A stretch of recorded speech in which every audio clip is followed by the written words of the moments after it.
The Intermediate Lifecycle Courses. Continual Service Improvement. Lesson 17. Implementing Continual Service Improvement.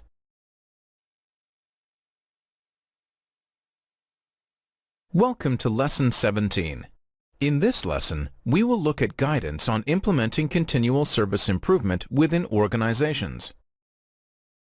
We will consider the role of governance, the effects of organizational change, and look at communication strategies in relation to continual service improvement.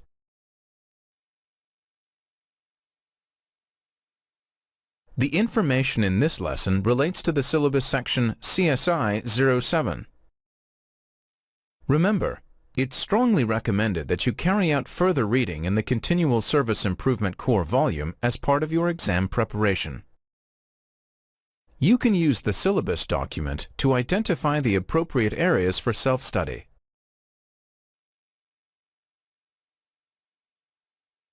When we consider the implementation of continual service improvement, we need to do so from two perspectives. Firstly, there is the implementation of continual service improvement activities around services. And secondly, there is the implementation of continual service improvement around service management processes.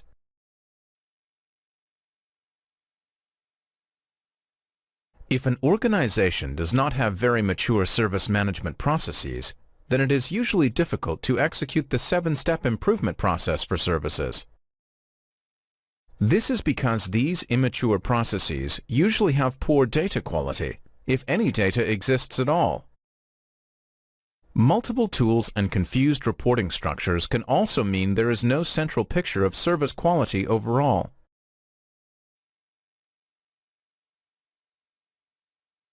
We're going to look at some critical considerations that apply when implementing continual service improvement.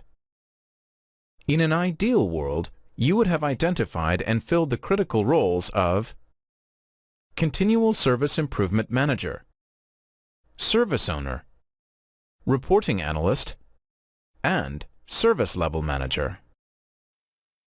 At a minimum, the Continual Service Improvement Manager must be filled to provide a point of coordination to drive the implementation forward.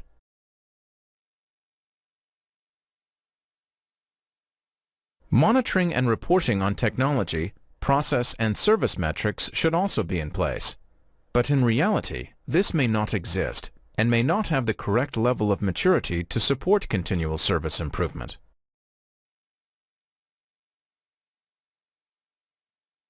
One of the first questions a continual service improvement manager needs to ask is, what is out there already?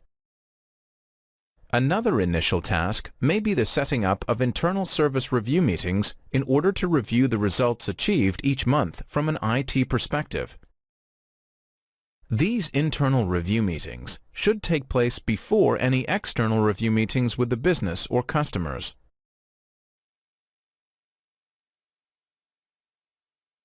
We're going to look at 3 possible approaches for implementing continual service improvement. A service approach, a life cycle approach, and a functional group approach.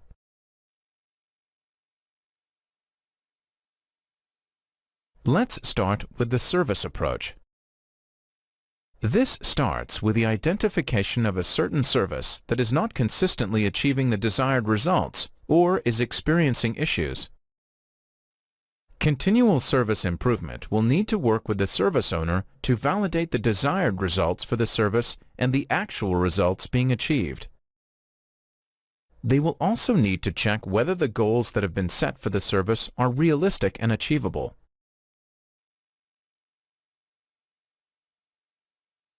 For this approach, we'll also need to look at monitoring. Does any exist for this service? Is it good enough? If service monitoring isn't in place, we can look for component monitoring. Are there any consistent issues that are leading to the lower than expected service results? A review of incident tickets would also be required. Are there any trends or failing configuration items affecting the service? Change records may also provide some clues about the causes of poor performance.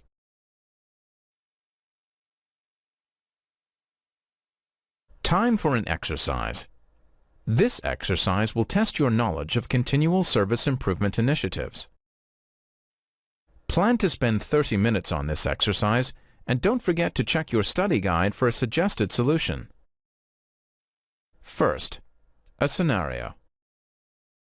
The email service that you deliver to a large public sector customer had a major incident last night, where service was disrupted for 1 hour and no emails were able to be sent. Although a technical solution was found quite quickly, the major incident review found that there were issues with the change management process. As the Continual Service Improvement Manager, you have been asked to undertake a process review. So here's the question. As part of your review, what evidence would you ask to see? Who would you interview?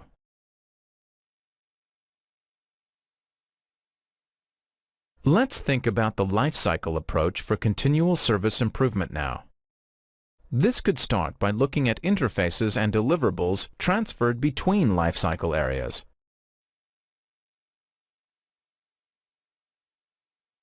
Firstly, service design will need to monitor and report on their activities and carry out trend analysis to identify improvement opportunities. Service transition and service operation will also need to review their activities in the same way. Continual service improvement will provide support during this activity.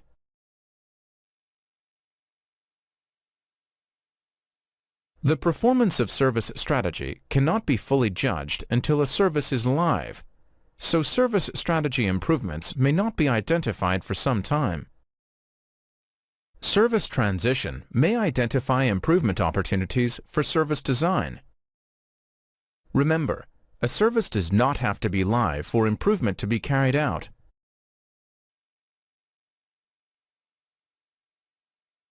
The third approach is the functional group approach. For example, an organization may be experiencing a lot of failures or issues with servers.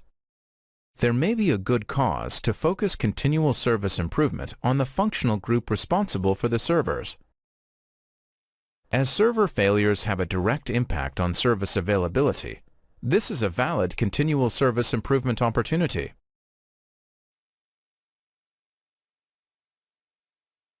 Success breeds success. If continual service improvement is able to prove its worth in one functional area, it may justify a wider rollout. However, continual service improvement should be reviewing end-to-end services, so it will only be able to achieve limited success in a single function. Continual service improvement activities can be piloted in a functional group to prove their worth before a full rollout across the organization.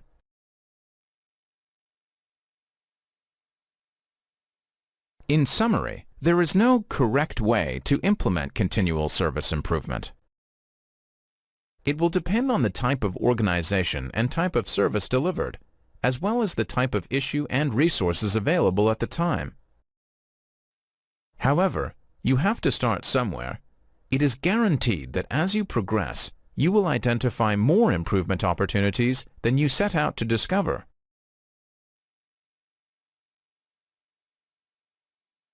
For example, in the search for data to help resolve a service failure, you might discover monitoring is not giving suitable data.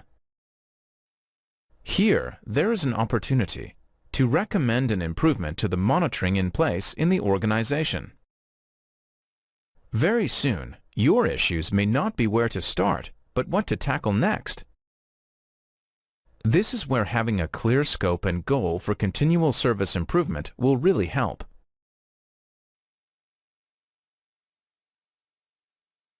Okay, now let's move on and look at governance.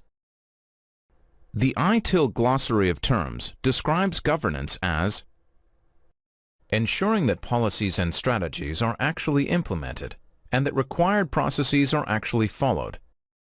Governance includes the defining of roles and responsibilities, measuring and reporting, and taking actions to resolve any issues identified.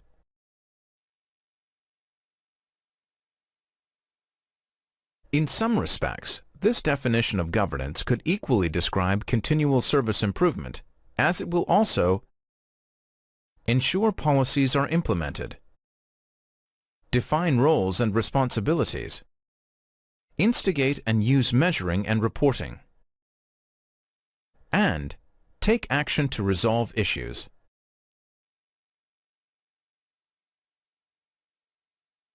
Governance needs to be addressed from a strategic view.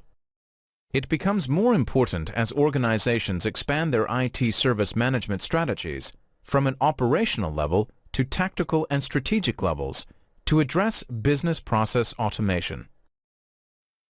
This shift coincides with an increasing dependency on IT for the efficient and reliable management and delivery of core business services.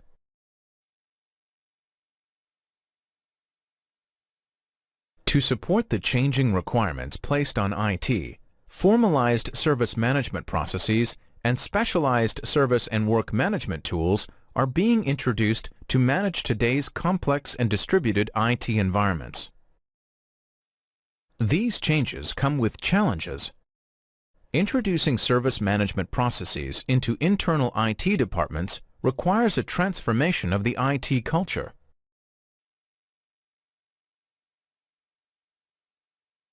Traditionally, most internal IT departments are system or technology management-based organizations, which are very reactive in nature.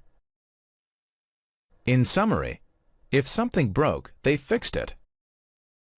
The move to a service management-based organization brings a change in focus to a proactive, customer-focused structure. The step to align IT with a business can be a large one, but it is necessary to achieve the goal of providing efficient and reliable management and delivery of core business services.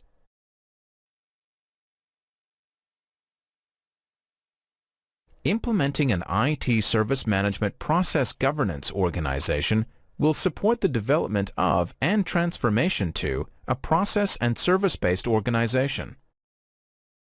We need the right organizational infrastructure in place to manage our process improvement initiatives.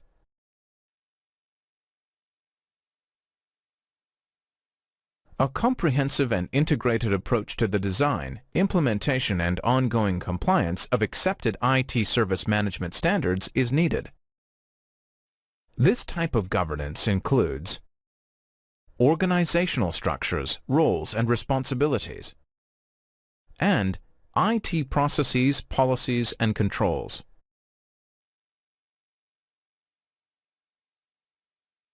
Implementing a standard IT service management process set and associated governance is essential to support current and future business plans. It will support the organization's vision and provide standard IT processes and a stable and reliable IT environment. This will enable timely and efficient integration of new services and systems.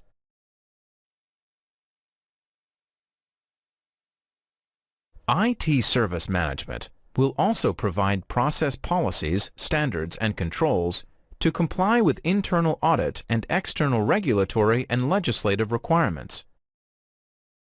It will encourage commitment to best practices. Finally, it will support the organizational transformation to an enterprise IT services model while maintaining operational stability and reliability to the business.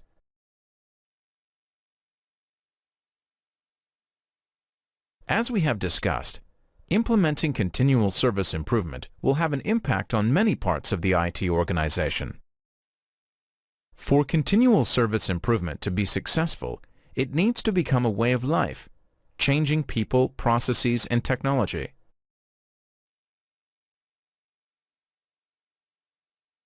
To embed continual service improvement, we may need a new management structure, new technology, and changes to processes. People will need to be trained and understand the importance of continual service improvement within the organization. People and behavioral changes are the most critical for continual service improvement implementations. Technology and processes are meaningless if they aren't used.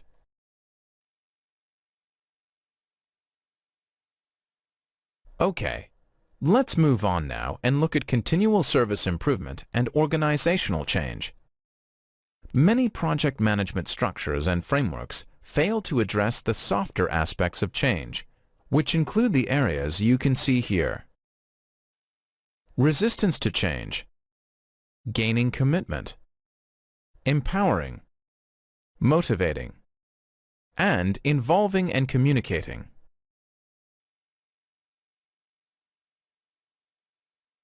We cannot afford to ignore these softer aspects, as they can lead to success or failure in an improvement initiative.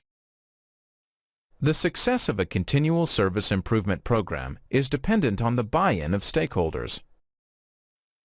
Gaining support from the outset and keeping it will ensure their participation in the development process and acceptance of the solution.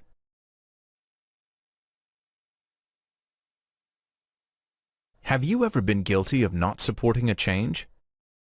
Was it because you didn't know anything about it? You had not been involved? You did not understand why the change was important to the business? Or you were too busy?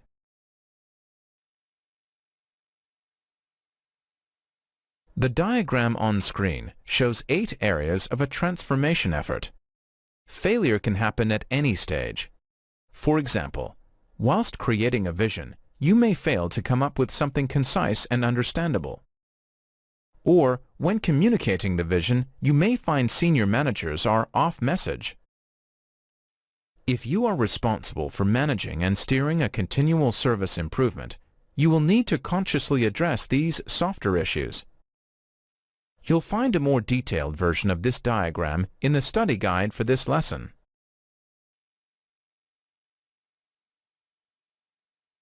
A suggested approach to managing organizational transformation is that of John P. Kotter, his 8 steps to transforming your organization. This model still needs support from formalized project management skills and practices, but it will significantly increase the chance of success. Kotter, the professor of leadership at Harvard Business School, investigated more than 100 companies involved in or having attempted a complex change program and identified the 8 main reasons why transformation efforts fail.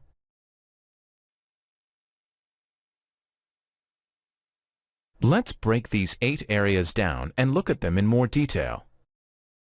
Firstly, creating a sense of urgency. Kotter's research showed that half of all transformations fail to realize their goals due to the lack of adequate attention to this step. This is because not enough people buy into the fact that change is a must.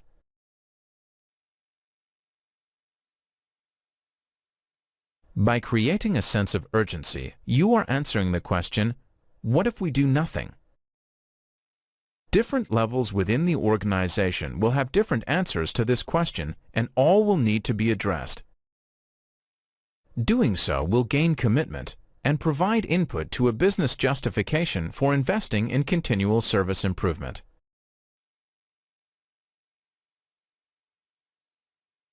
You can see some possible answers to "What if we do nothing?" here. The business will lose money due to outages of crucial IT services, systems, and applications.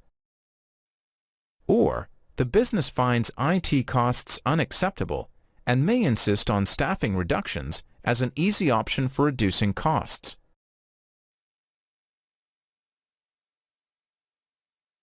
To get the answer to "What if we do nothing?", it may be necessary to have one-on-one dialogues with stakeholders, workshops, or team meetings. The aim is to create a real awareness of and commitment to change.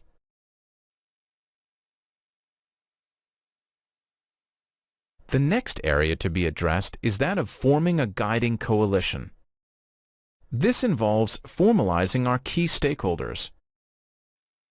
A guiding coalition is a group with sufficient power to lead the change effort, who will work together as a team. Power isn't necessarily formal authority. It can mean experience, respect, trust, and credibility. This team is the guiding coalition for the improvement effort.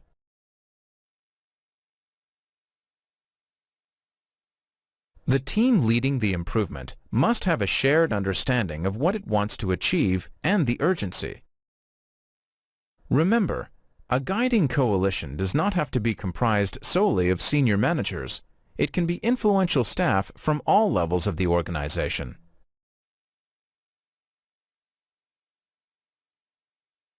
A guiding coalition should ensure that the organization is motivated and inspired to participate. The Continual Service Improvement Manager may be a single champion, but they cannot achieve success alone. Full support from stakeholders should be gained when undertaking a continual service improvement initiative, including business managers, IT staff, and the user community. The team must be prepared to spend time and effort convincing and motivating others to participate.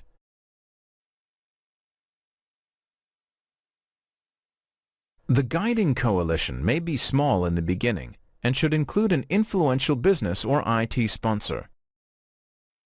As the program buy-in grows and successes and benefits are delivered, the team should be increased to involve a wider range of people and functions. Attention should be given to managing a formal and informal network that forms the basis of a guiding coalition. This is sometimes referred to as a change network consisting of change agents.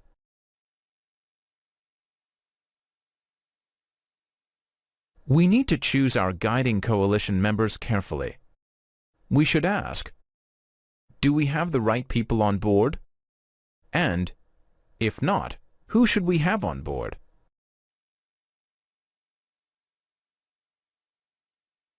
Now let's move on to creating a vision. The vision needs to be created by the guiding coalition and should describe the aim and purpose of the Continual Service Improvement Initiative.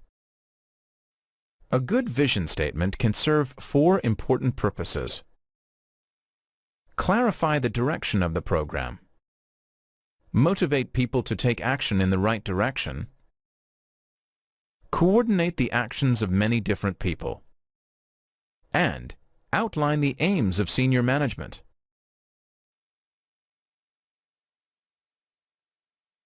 Vision is critical to success. Without a sensible and easily understood vision, a continual service improvement implementation can easily become a list of confusing, incompatible projects. These projects may take the organization in the wrong direction or even nowhere at all.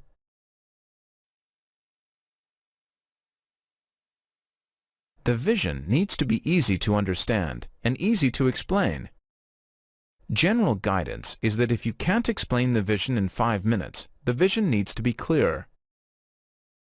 A sound vision statement is important when forming a business justification for continual service improvement.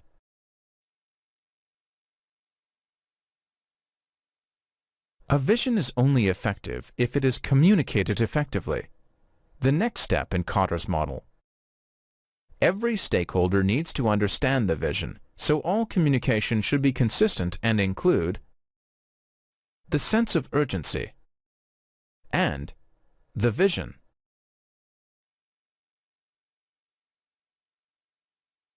The purpose of communication is to motivate, inspire, and create the necessary energy and commitment for the change program. An important aspect of the communication is walking the talk. In other words, demonstrating by example. Senior management need to walk the talk to inspire other staff.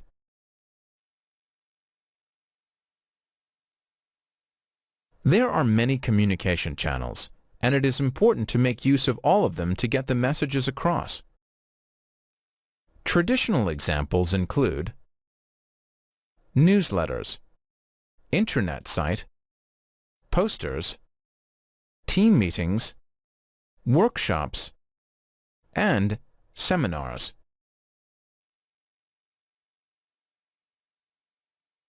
However, we need to use technology for innovative communication such as webcasts, podcasts, blogs, and videos. This can help us reach globally distributed workforces.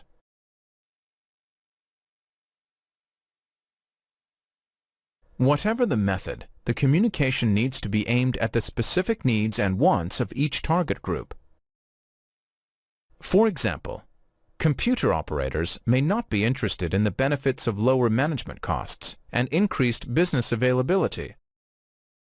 They may be more interested in the idea that they will have the chance to gain new skills and opportunities to spend less time firefighting.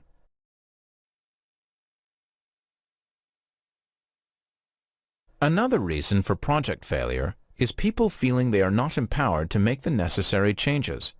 So let's look at empowering others to act on the vision. When we establish the urgency, create a guiding coalition, and create and communicate a vision, what we are doing is creating energy. It is aimed at creating enthusiasm, buy-in, and commitment to enable successful change. Within empowerment, we need to consider two important aspects. These are enabling and removing barriers.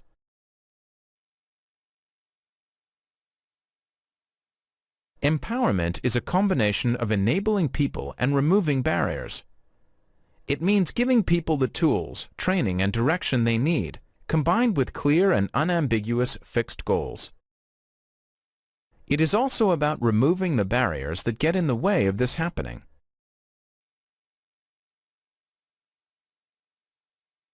The result is that once people are empowered, they are accountable. That is why confirming their confidence before going ahead is so important. If not, staff will revert back to old ways of working.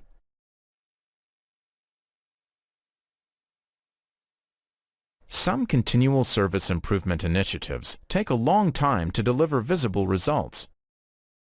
To satisfy management and project sponsors' desire to see instant results and to keep the energy levels of the change high, it is essential to show short-term, quick wins.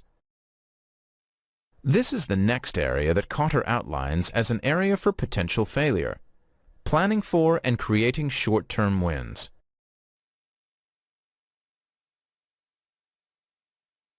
Real transformation takes time. However, without short-term wins, many people give up or join the ranks of those opposing the change.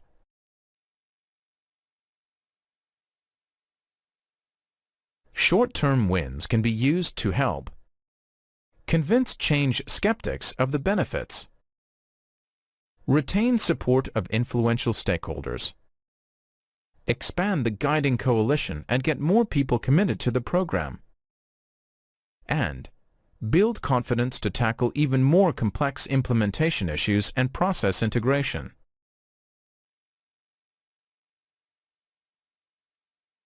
Each project must try to identify some short-term wins for a continual service improvement initiative.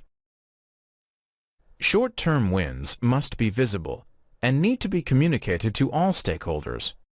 Remember, success breeds success.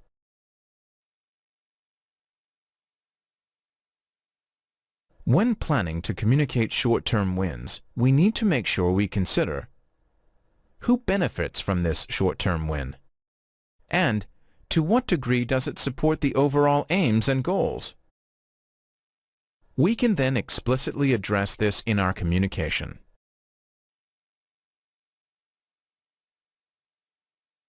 The next step of Kotter is consolidating improvements and producing more change.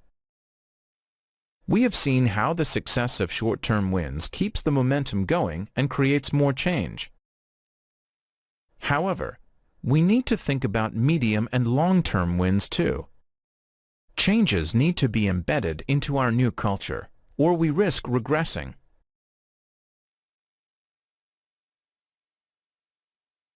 You can see some characteristics of short, medium, and long-term changes here. Short-term wins have the characteristics of convincing, motivating, and showing immediate benefits and gains. Medium-term wins have the characteristics of confidence and capability, and having a set of working processes in place.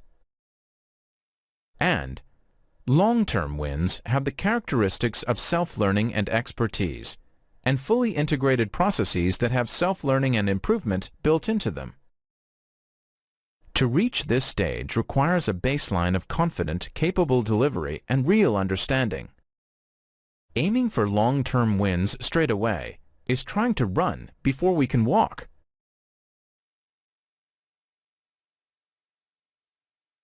Finally, we need to consider institutionalizing the change. Many changes fail because they are not institutionalized. In other words, they are not consolidated into everyday practice. Have you ever tried to lose weight? Short-term changes may make you feel better, but unless you permanently change your eating habits, the weight will just go back on again.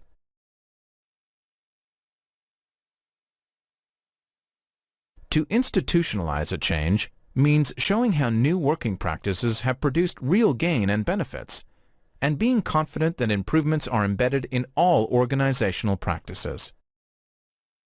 One reason that changes do not become fully institutionalized is that the Continual Service Improvement Project team is disbanded before the working practices are established as the norm.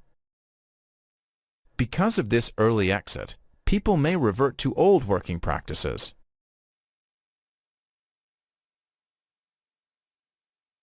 Continual service improvement must be a way of life, not a knee-jerk reaction to a failure of some sort.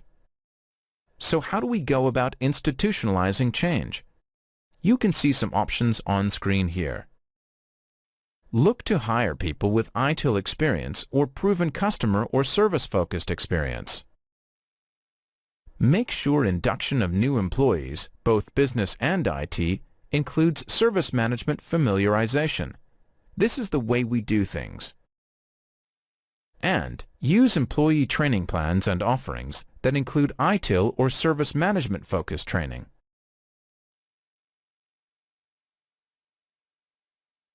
Other ways of institutionalizing change can be through service goals and management reporting that are aligned to new ways of working and their use is clearly demonstrated. Clear action items are identified in meeting minutes and are acted upon in a timely manner. And new IT solutions and development projects are integrated into existing processes.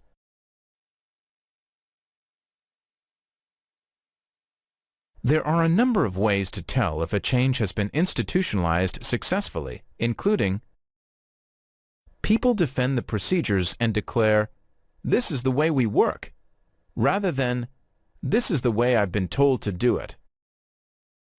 People make suggestions for improving procedures and work instructions to make them more effective or efficient. And service and process owners are proud of their achievements and offer to give presentations and write articles.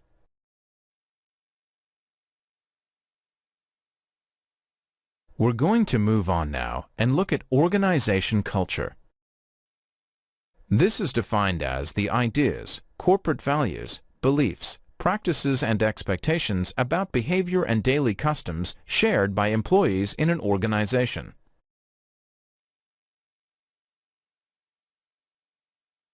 Culture can be recognized in many ways, including the way authority is exercised and staff are rewarded, methods of communication, and the degree of formality in an organization. Culture is unlikely to be clearly documented, but it is normally very obvious to an outsider.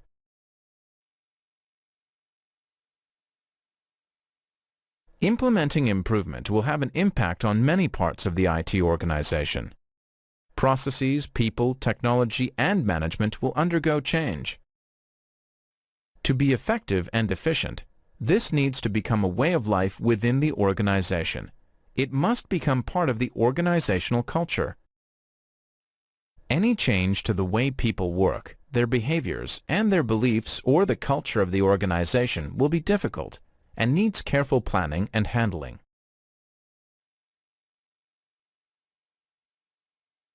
Let's think about an example. You may implement a defect-free piece of software. This meets all your business processes. It's perfectly documented and staff have been trained. However, if people don't understand why the change is being implemented and the benefits to them, it is likely to fail.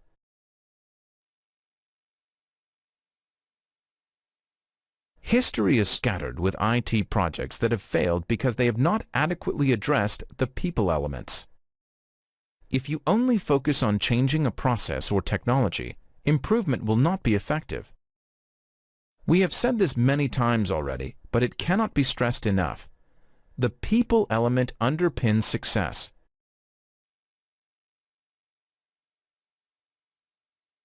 We also need to accept that we can't change an organization's culture overnight. We have to start out by changing employee behavior, which will grow into cultural change. You are asking people to work differently when implementing continual service improvement. We want staff to follow the new continual service improvement activities and procedures and use tools appropriately.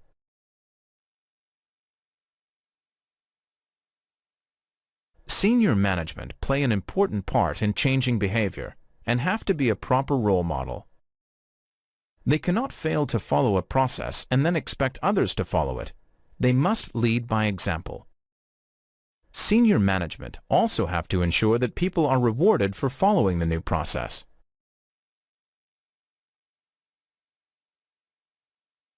To change culture, we will need support from human resources. Changing employees' behavior is linked to their job descriptions, which need to be up to date. It is also tied to employees' goals, objectives, and performance plans. Ultimately, it is tied to how much they are paid in salary and bonuses, which can be a great motivator. Whether an employee is performing an activity for service improvement or a change management activity, this should be recognized and employees rewarded based on their performance.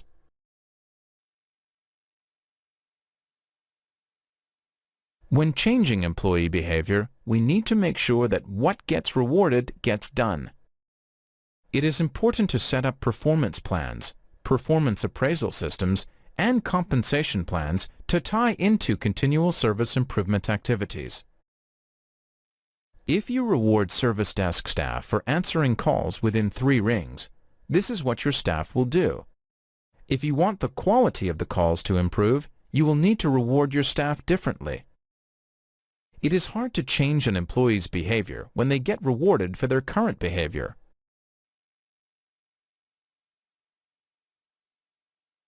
Another statement to consider is, you get what you inspect, not what you expect.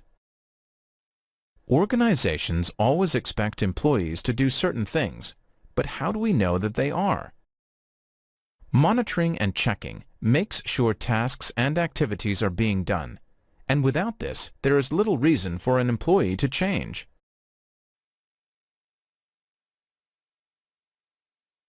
Let's take an example of monitoring and checking. Service desk staff have been tasked with creating knowledge base articles in addition to their normal role. We assume it's being done, but then find our knowledge base has not been updated for months. If we don't check, staff will assume a task is not important.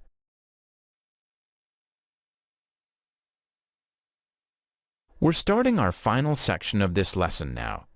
In this section, we'll address communication strategies and plans. Communication is an important tool to support the institutionalization of changes. It assists in transforming an organization from performing continual service improvement activities on an ad hoc basis to more formal and ongoing continual service improvement activities. This is achieved by ensuring that participants and stakeholders are kept informed about changes to processes, activities, roles, and responsibilities.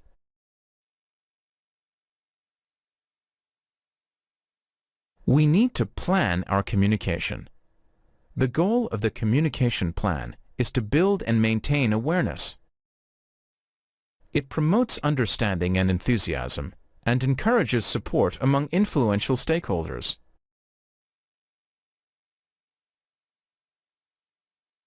We must remember that communication is not one way. Two-way communication flows open up a channel into the project and helps identify areas that may have been overlooked. Communication is more than just emails and meetings. It is the ability to deal with responses and feedback from the targeted audiences.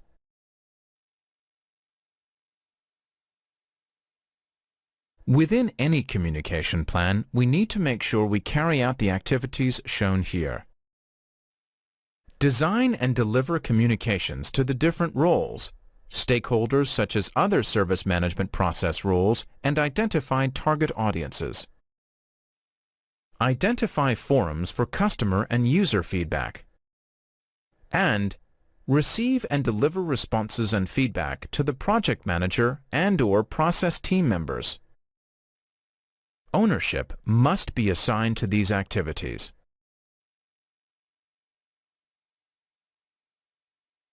Other key activities for the communication plan include identifying stakeholders and target audiences, developing communication strategies and tactics, identifying communication methods and techniques, developing the communications plan, a matrix of who, what, why, when, where, and how, and identifying the project milestones and related communications requirements.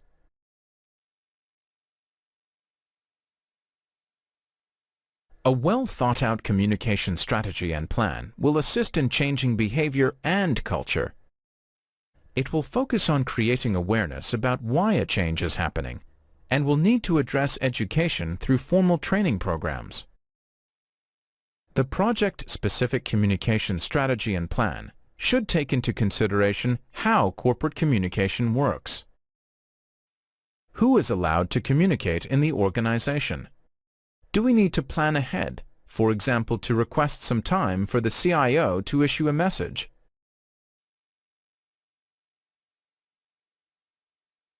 It's time for an exercise. This exercise will test your knowledge of communication and continual service improvement. Plan to spend 20 minutes on this exercise, and don't forget to check your study guide for a suggested solution. So here's the question. What would you expect to see in the contents of a communication plan? Why is each section you identify important? Why not pause the video and complete this exercise now? Some of the answers are coming right up.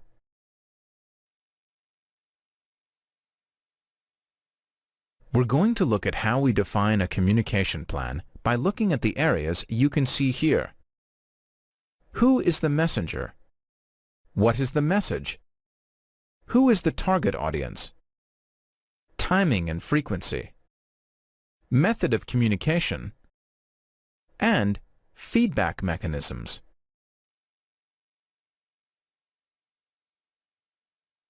Let's start with, who is the messenger? The messenger needs to be aligned with the message. Major changes need to be delivered by senior management, but minor changes can be handled by roles such as the service owner or process owner. The messenger can give credibility.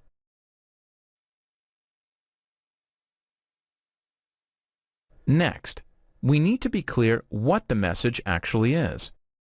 We need to define the purpose and objective of the message and tailor it to the target audience. Keep in mind the importance of communicating the benefits of the Continual Service Improvement Program and consider using WIFM, or What's in it for me approach, to help focus your audience.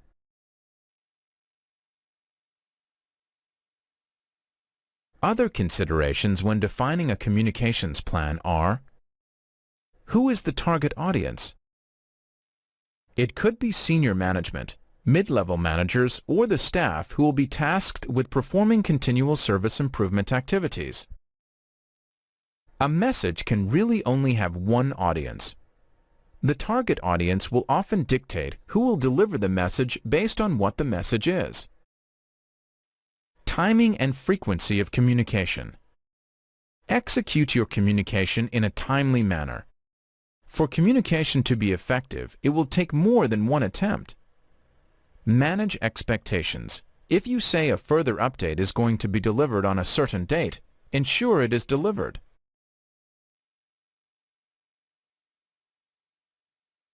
Another area to consider is the method of communication. It is widely accepted that you cannot send an email and say you have communicated with someone. In order to effectively manage change, it is important to have a number of face-to-face meetings and provide the opportunity for two-way communication to take place. We can attend staff meetings or may need to hold our own meetings.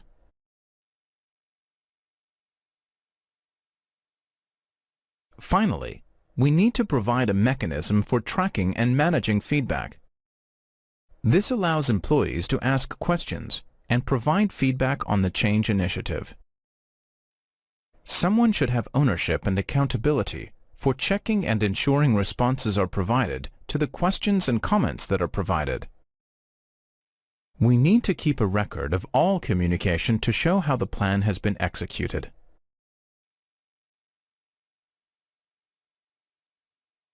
To conclude this lesson, we're going to look at communication transformation. In most organizations, the strategic management level usually initiates communication about new initiatives. This provides credibility and authority. Messages are handed down from the strategic level to the tactical level and then to the operational level. Between the different levels, there is a transformation process that we need to be aware of. Have you ever played the game Chinese Whispers, where you whisper a message to the person next to you? The message is passed around the group in the same way, and more often than not, the message is completely different by the time it reaches the last person.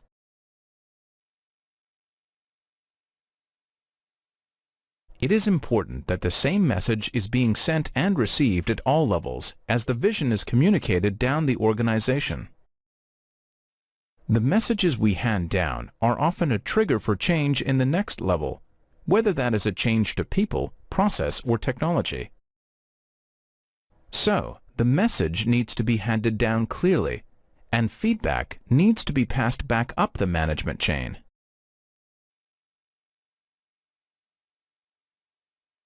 The content of the vision and reasons for change are usually less clear to the lower levels of the organization. Only parts of the rationale behind the organizational change come through to the operational level, and the clarity and content of the vision is blurred. We need to try and avoid this and make sure that feedback is shared between levels. This is most crucial for operational level staff who often feel threatened by decisions they have not been involved in, but whose commitment and energy we need for our change to be successful.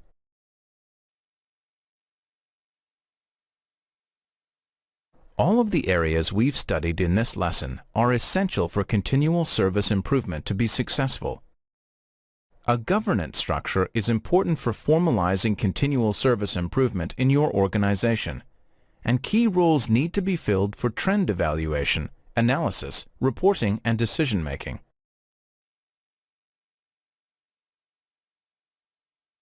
Communication is critical to help change employee behavior, leading towards overall cultural change. If we don't change the people, process, and technology, changes will not work. However, communication can be a way to encourage staff to adopt new processes and tools.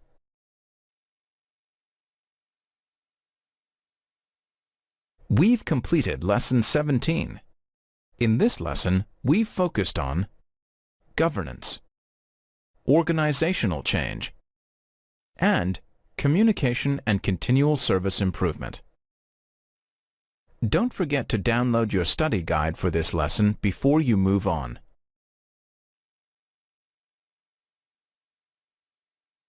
Lesson 18 is our final lesson looking at CSI material, before we move on to some sample exam guidance in Lesson 19. Lesson 18 looks at technology considerations associated with continual service improvement.